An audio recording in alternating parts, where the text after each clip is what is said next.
Sa kabilangan ng hindi kagandang panahon, maganda pa rin daw ang bentahan ng mga paputok dito sa Bukawi. Katunayan, ay bawi na raw yung ilan sa mga tindahan mula sa kanilang gastos. Hindi na daw talaga kasi sila nagtaas ng kanilang mga presyo para nga agad mabili yung kanilang mga paninda. Tulad ng mga nakarang taon, pailaw pa rin daw ang pinakahinahanap ngayon ng mga parokyano. Karamihan may nakalaan ng budget para sa pagbili ng mga ito. Karaniwan ay mula 5 hanggang 10,000 piso raw yung budget ng kanilang mga parokyano.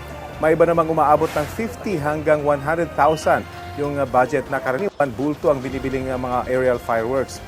Sumasabay din naman sa mga nagbebenta ng paputok ang mga nagbebenta ng torotot na tinatangkilik rin naman daw ng mga sumasadya rito para mamili ng paputok.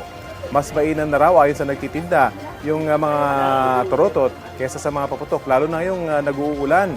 Narito ang pahayag ng ating mga nakausap na tindera ng paputok at mga torotot.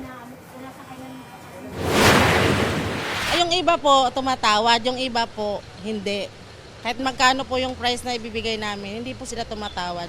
Siguro po marami silang pera, yung iba tumatawad, gawa na po siguro, kapos din po siguro.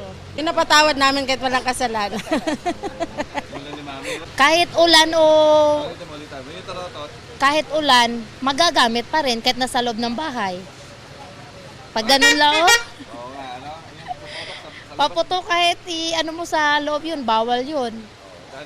Opo, pag sa labas din, mababasa o paano masindihan yun.